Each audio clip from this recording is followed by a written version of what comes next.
Welcome back, everyone. So here I am in my 2017 Hyundai Santa Fe Sport. I bought this vehicle back in October 2019, before the pandemic, and I paid 20 grand for this car with only 30,000 miles. It was a fresh off-lease trade-in, and I think I did pretty well. I mean, I've had the car for, it'll be 2 years in about a month and a half.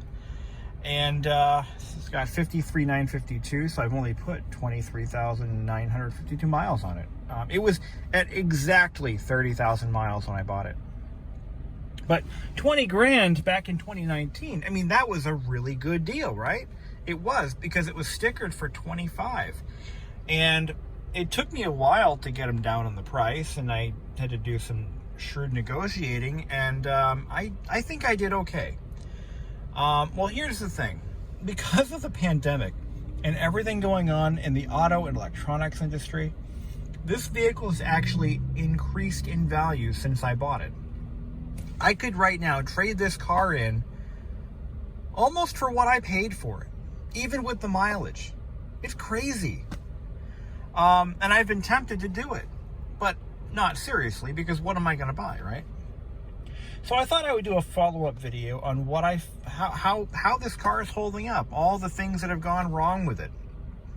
Wink, wink. It's a Hyundai. There are people who really still believe that Hyundai builds garbage. I mean, look, they built the 1987 Excel, or the Pony in Canada, and it's been a long ride since that car was discontinued in 1994, but I think Hyundai has had to work the hardest to rebuild their image than any other automaker. It's the weirdest thing. They build decent stuff these days. They really do. I have owned, this is my third Hyundai product, and the one I had previously was one of the most flawless vehicles I've ever owned. I bought it new. It was a 2014 Elantra GT. I drove the car for 106,000 miles, and I loved it. I really did. It was paid for. It was a good car, but it just wasn't big enough for me. I needed something that I could haul, building supplies in, and I wasn't going to pay pickup truck prices. So I bought this. And I love it. This is one of the most satisfying vehicles I've ever purchased. It's fully loaded. I got a great deal on it. And it's comfortable. And everything works. And it's reliable. And it's quiet. It's smooth. It's got the 2.4 liter Theta II engine, not the turbocharged 2 liter. I would not buy. They actually, when I looked at this, they showed me one or two turbo models, and I wasn't biting, because one thing that I won't do is buy a used vehicle with a turbocharged engine. Knowing the way people don't take care of their cars these days, people don't think oil changes are necessary anymore somehow, or they stretch the intervals out to 10,000 miles or some ridiculous nonsense like that. And turbochargers, even modern ones, I feel, require really strict oil change intervals. For me, my personal preference is 3,000 miles. But there's a lot of folks who think that 5, 6, 7, 10, whatever thousands of miles is okay. And hey, if it works for you, fine. But I won't be buying your car. This one, when I bought it, it had 30,000 miles on it, so it hadn't been beat up, and the engine was clean as a whistle. I took the oil cap off. You can always tell a lot about a car by taking the oil cap off and looking down in there. Look at the bottom of the cap. If you see sludge and what looks like, if it looks like chocolate cake batter, or if it looks like ice cream, maybe don't buy the car. Just don't buy the car.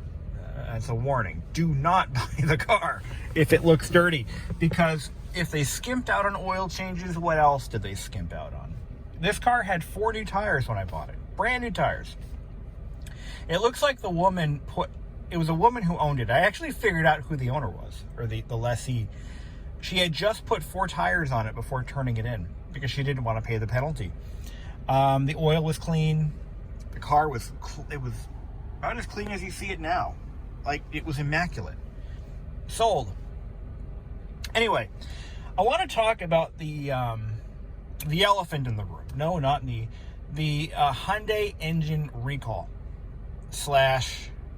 extended warranty / settlement / whatever you want to call it. If you own a 2011 to 2018 Santa Fe Sport, Sonata, Tucson, you might have gotten one of these in the mail. And if you haven't gotten one of these in the mail and you own one of these vehicles, we're going to go over the whole thing in just a moment. You will get this in the mail. But this still applies to you, even if you didn't. If you bought the car from Jack's Used Cars and paid cash for it and didn't give anybody your address, this still matters. So here's the deal. Hyundai screwed up, and it was the American-built, U.S.-built, 2.4 liter and 2 liter Theta II engine that they put in the cars that we mentioned earlier, this one included. And the problem with the Theta II engine, there's a couple of issues, and from what I've been able to research, it's really not 100% clear what the fault is. I think there's actually multiple causes. But that's just me. I'm an armchair, whatever.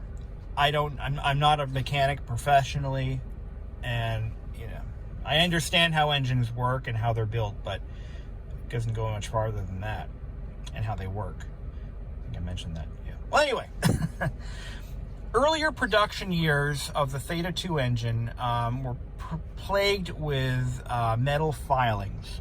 So during the manufacturing process, there is all the casted and machined parts get washed thoroughly. And there are many different ways a manufacturer might remove metal filings and shavings from their engines during production. And this is all part of the machining process. For whatever reason, some mistakes were made. Some steps were skipped. Some people showed up to work drunk. I don't know. But the Theta II engine was plagued with metal filings. And eventually these metal filings would wind up inside the crankshaft oil galley, and they would destroy the main bearings. The engine would lock up, the vehicle would stop suddenly, which would basically create a safety hazard, which is why NHTSA got involved and forced Hyundai's hand in recalling these affected engines. So it was believed that the problem was resolved. And it turns out these engines are still failing. And I know that a couple years ago, maybe 2 years ago, around the time I bought this car, and I knew about this problem. I knew about this problem even before I walked into the dealership and handed them my money. I knew that this could potentially be a problem if I bought this vehicle. It's one thing to know. It's another thing not to know, and then buy one and find out later. So if you're watching this video and you're looking at buying a Santa Fe Sport or a Sonata, you now know, and I'm going to try to give you the info that you need to know. Okay, so at the time, in October of 2019, Hyundai issued a warranty extension on these engines. And that was the time I bought this. And I knew that extension had come through. So I'm thinking, okay, if I keep the car for up to 120,000 miles and it fails as a result of this particular defect, I get a free engine. It's like when my friend went out and bought his wife and himself Subaru Foresters, used ones. he knew that they had an oil consumption problem, and he also knew that Subaru was handing out free engines like candy. So he got himself a brand new engine in a 3-year-old car. What the hell, right? Anyway, so meanwhile, I've been maintaining the hell out of my car, driving it, enjoying it. But in the back of my mind, I know that after 120,000 miles, if the engine blows up, it's on me. Fortunately, I rarely keep my cars that long. I just get bored with them and I trade them in. It's just what I do. It's not a good idea, but I do that. Now, I just got this in the mail. This showed up in my mailbox in a nice big envelope. Information about the engine in your Hyundai vehicle. I'm going to read this brochure to you in case you're driving and listening to this video. I'm going to read it to you. And I'm going to try to explain what this is and what it is not. Because a lot of people might misinterpret this, and through no fault of their own, it's easy to misinterpret something like this. What this is, and this says keep this in the glove box in case you sell the car, because this is transferable. The Reader's Digest version is that Hyundai has extended the warranty of the engine for the life of the vehicle. What it does not do is define what the lifetime of the vehicle is. Okay? It doesn't say that if it fails at 500,000 miles that they will give you a new engine. I'm going to read the whole thing to you, and then I'm going to kind of paraphrase a few things and explain. The first step is this. Now, my car had this done when I bought it.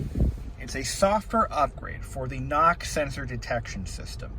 What is a knock sensor? Okay, a knock sensor is employed on vehicles with electronic adaptable ignition systems. It is a piezoelectric, kind of like a microphone, or piezo microphone, I believe. So it senses very specific, very high frequency sounds. It is literally a microphone. And what it does, it's bolted to the crankcase, which is the engine block, the crankcase, the block, the big metal thing that everything bolts to.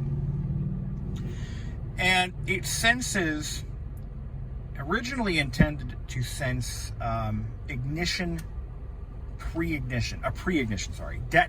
or pre-ignition. It's what happens when the engine is firing before or too early in the cycle. And it creates a knock, a very sharp knock. You can hear this with your own ears. Sometimes you can't, sometimes you can. If the engine is detonating or pre-igniting, what this system is designed to do is tell the computer to retard the ignition. That means delay the ignition a couple of degrees after it's supposed to, fire. This is how engines are designed to, or this is how engines can run on multiple grades of fuel. Like, for example, a high performance engine runs best on high grade fuel, 93 octane. Whereas a standard commuter car will run best on 87. But what if the only fuel that's available to you when you are driving that high performance car is 87 octane? Well, if you put 87 octane in the engine or in the fuel tank, it's going to knock and ping and misfire.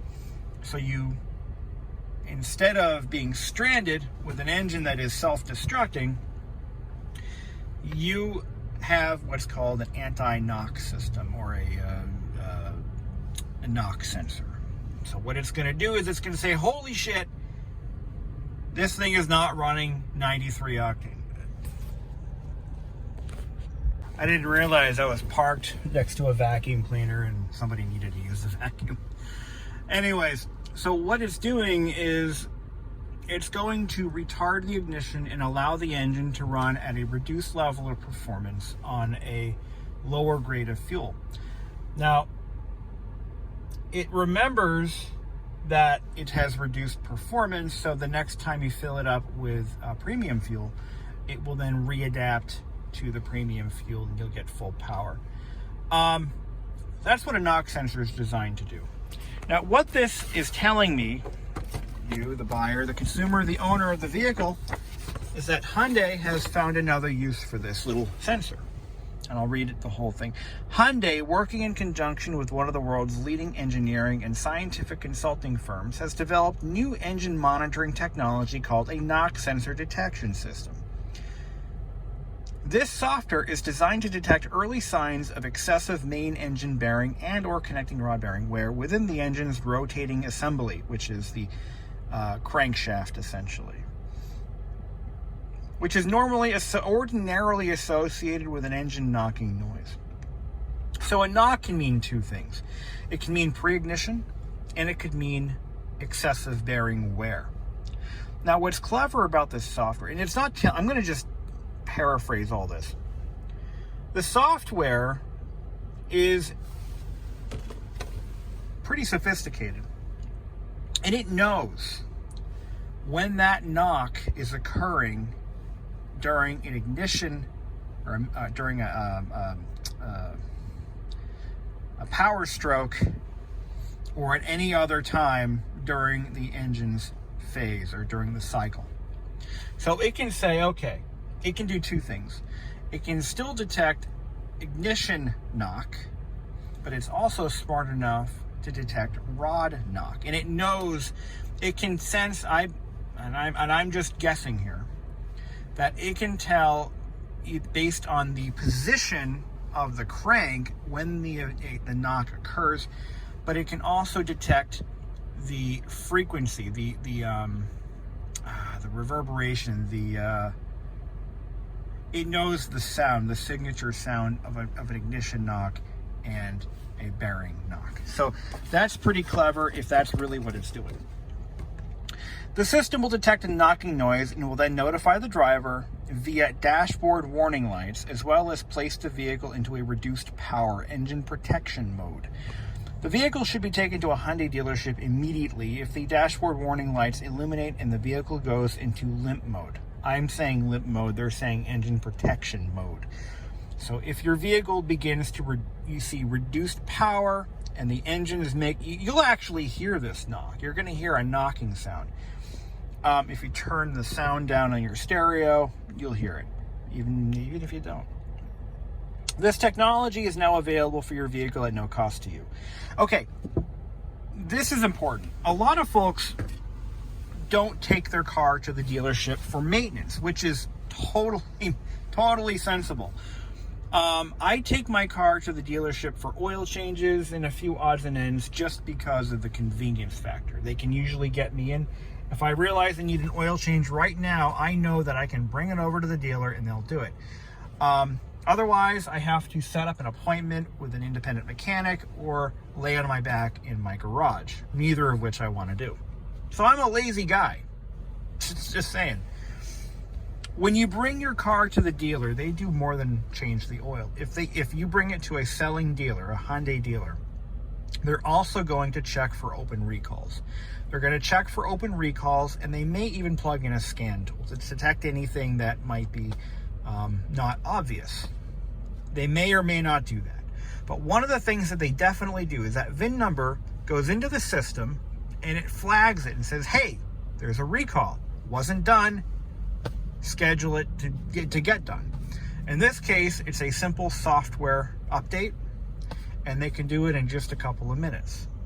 So if you own a Hyundai, or if you just bought, or you're planning on buying one from a used car dealer, run it into the dealer, get an oil change, something stupid, something they can't screw up, and have them check for open recalls. Now, this is the same with any car, Toyota, Honda, Ford, Chevy, whatever you drive.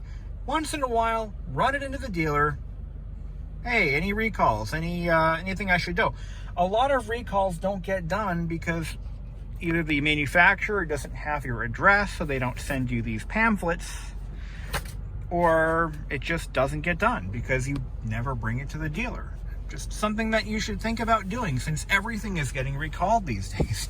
It happens a lot. Anyway, so that software update is critical. And It's critical because of this next part. Let's talk about this. Lifetime warranty. Okay. I'm going to read you the text, and then we'll talk about what it is and what it isn't. Hyundai is also providing limited lifetime warranty coverage for certain engine repairs for original and subsequent owners of the following vehicles, provided the software update has been done. 2011 to 19 Sonatas, 2013 to 18 Santa Fe Sports, that's me, 2019 Santa Fe's. It's the same vehicle, but they changed the name because of the Telluride, but the Palisade. The Hyundai Santa Fe became the Palisade, and the Santa Fe Sport became the Santa Fe. Not confusing at all, right? And 2014, 15, 18, and 19 Tucsons. The lifetime warranty covers the short block assembly, consisting of the engine block, crankshaft, and main bearings, connecting rods and connecting rod bearings and pistons when damaged due to, this should be underlined, when damaged due to connecting rod bearing failure. This is a targeted warranty. This is not a blanket warranty if your engine, regardless of what happens to it, blows up. That is not what this is for. If your engine, let's say a timing chain failure occurs, it happens. Timing chain guide, whatever. If the camshaft splits in half, if the fuel pump leaks fuel into the crankcase because of a leak or a seal failure, if it seizes up due to a blocked oil passage, if the crankcase cracks, if the head gasket fails, this does not cover it. That is important to know. That is not what this is for. This is designed to cover the engine in the event that a main bearing failure occurs. Does it say main bearing or any crank bearing? Let's see. Connecting rod bearing. It actually specifies crankshaft and main bearings, connecting rods and connecting rod bearings and pistons when damaged due to a connecting rod bearing failure. I just realized something. What if the main bearing fails? Okay, this is important because in the research that I've done, minimal research, the issue occurs due to a connecting rod bearing failure, not a main bearing. The main bearings seem to hold up in these engines. It is the connecting rod bearings that fail. This is a targeted, 100% pinpoint targeted warranty extension. That is what it is. This is totally legal, legit. They're not doing anything shady. They're saying, look, we know these engines have failed in the past. We know there's a chance of failure in the future. What we're going to do is give you a brand new short block. Short block is not a whole engine. It is the engine minus the cylinder head, the water pump, the all the auxiliary components, the oil pan, oil pump perhaps even. They're giving you a new short block, which is fine, totally fine. But yeah, you can see they even show you the part that fails. That's what it looks like, by the way. That red thing right there and that beautiful CAD drawing that I wish I knew how to do, but I'm learning. That little red thing, that is a connecting rod bearing. Okay? The main bearings, by the way, go here and in between each, what do you call this? Yeah, between each crank. I can't think of the word right now, but anyway, there's like four, maybe three or four main bearings. Probably four bearings, or maybe five actually. Okay, Now this next part is going to affect a lot of you guys who change your oil every 10,000 freaking miles. But here we go. Regular maintenance is essential to obtaining the highest level of performance, safety, and reliability from your Hyundai. It is especially important to routinely check your vehicle's engine oil level they're saying once a month. I do it every other fill up. That's just me.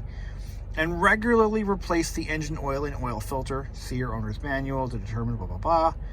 Now, they're saying in their own language, at least every 7,500 miles under normal usage if it's not a turbo, and 5,000 miles under normal usage if it is a turbo. Now, again, I change my oil every 3,000 miles. Is that too much? Whatever. One thing I can tell you, in the 20 years I've been driving, my engines don't sludge up. They're clean as a whistle they're as clean as they are when I get rid of them as they are when I got them. Just saying. You should keep detailed records of vehicle maintenance. So if you change your own oil, they're saying that's fine. Change your own oil, but keep receipts. That's all. Just keep your receipts and document it on a log somewhere. The Magnuson-Moss Warranty Act protects you, by the way, as long as you keep documentation. What they're going to do is when the vehicle rolls into the shop with a seized engine, they're going to take oil samples and they're going to send them. They might even send them to a lab. I don't know, but they're going to take oil samples. And if that oil is blacker than the ace of spades, you're going to lose they're not going to cover it. If the oil is honey golden or golden honey, whatever that color is, amber, no problem. Oil's been changed. And it looks like it was changed a while ago. It's not like you seize the motor, drain so they can tell. If the engine seizes up and they drain out fresh oil, that's going to raise some red flags. So change your oil regularly. And don't do it after it fails. Because they're just going to look at that, shake their heads, and send you a bill for a diagnostic and towing fee. Just FYI. Hyundai will not deny a warranty claim solely because you do not have your records. And they said this, it's here in writing. They will not deny your claim because you don't have records. However, damage or failure caused by an owner's neglect is not covered under warranty, including the lifetime warranty given by Hyundai in connection with the knock sensor software update, blah, blah, blah, blah, blah. In addition to the lifetime warranty, you may be eligible to receive compensation for future out-of-pocket expenses that are reasonably related to a connecting rod bearing failure.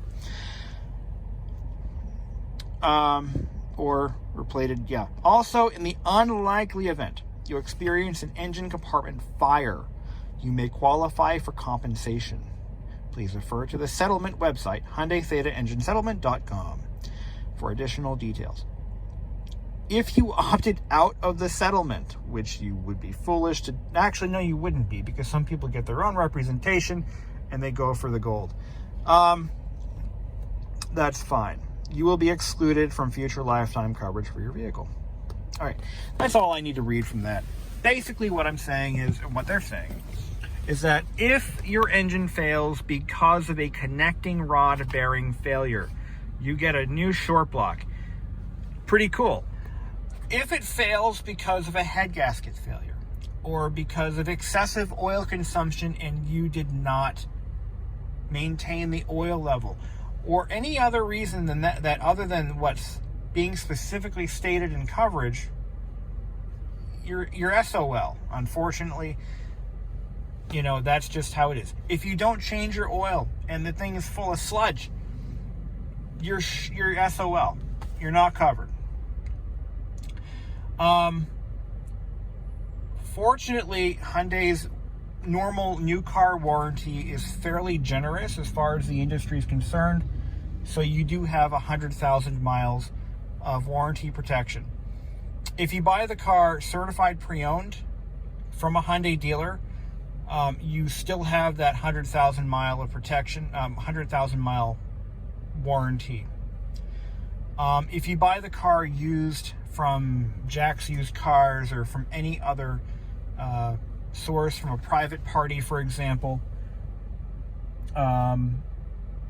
Hell, even if the car's 6 months old, if you buy it from anyone but a Hyundai dealer as a certified pre-owned car, you get an industry standard 60,000 mile 5-year warranty on the powertrain. So just FYI, not everybody knows that.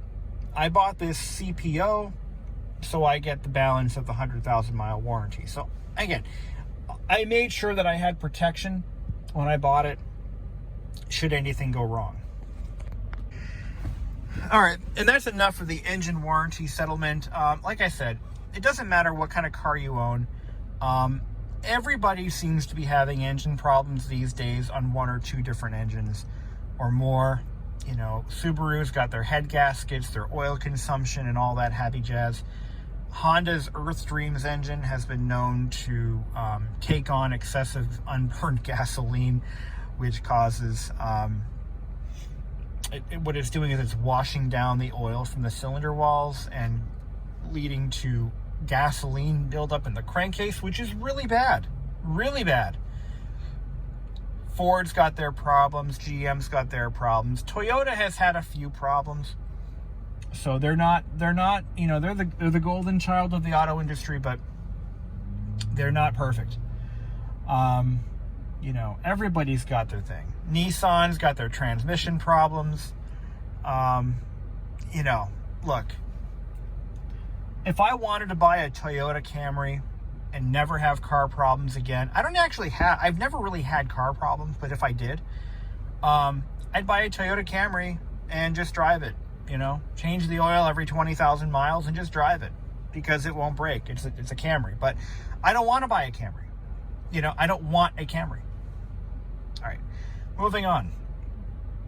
If you've made it this far, I love this car. I really do. It is one of the most satisfying vehicles I've ever purchased. It's comfortable.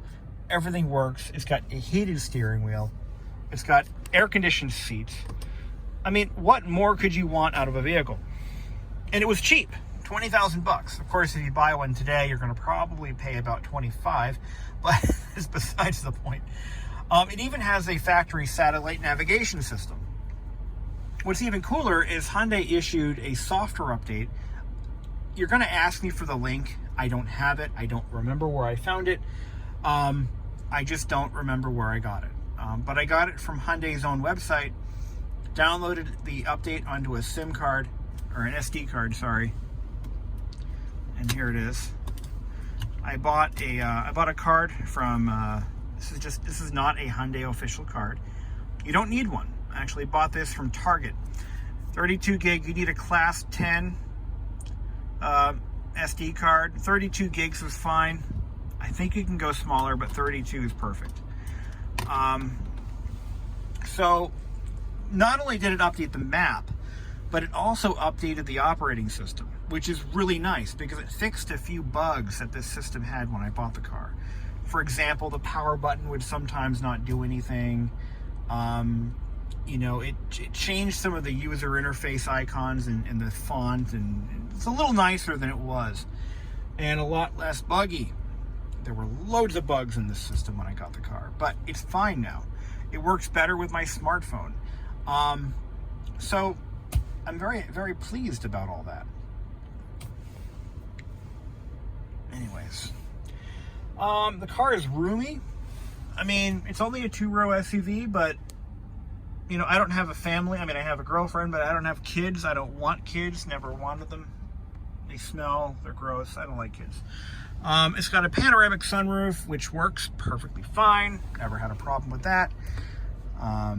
It's just a great little vehicle. And the fuel mileage, this thing weighs like 4,500 pounds. And it gets 23 miles per gallon, I'd say, on average. I just filled it up, so the average is blanked out. But I can't complain. I have no complaints about this car. I even like the color. It's like a probably like a grayish, brownish metallic. It's a nice color. I really like it. I like everything about this car. I have no complaints. And there I said it. This is the only concern, and it really was never a deterrent for me. Not at all. Not even slightly. So, I hope you find this video informative. If you're deciding to buy it, if you're looking at Santa Fe Sports, definitely go with a newer model year if possible. I wouldn't buy a 2011 or 12 or 13 even. I'm not even sure I'd buy a 2014 because the odds of failure are much higher in the earlier production years. I guess I definitely wouldn't buy a 2011 or a 2012 is what I'm saying. But 2015, 16, maybe 17, sure, why not? 2018 is even better because you're getting the any updates that might have been found during production, you're going to get that. But otherwise, it's a great car. Never got stuck with it. I live on a hill, and this thing plows through snow like it doesn't exist. And I don't even run snow tires. I run street tires, or just all seasons. It goes great right through the snow like it never existed. And the fall and in the spring, open the sunroof. I usually keep it closed in the summer because the sun beats down on it, and I don't really need that. But the air conditioning, by the way, oh my God, this thing has great AC. So cold. I'm freezing right now. It's 82. I have it set to 60. I had it set to 70. And I'm freezing. Absolutely freezing right now.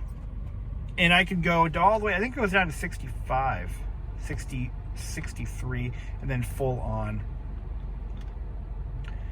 So, yeah, you could do far worse than one of these. I don't know how well it can. I've never driven a newer model Highlander. I drove an older Highlander and I hated it. It just didn't. The car was very numb feeling. I didn't like the way it drove. But I like this one. It's again nice, good road feel. Hyundai's always been pretty good with road feel with their power steering. Doesn't numb the experience too much. I've had to put brakes on this. I had to do my front brakes at 53,000 miles. I just did them. And I used Akebono pads in centric E-coated rotors.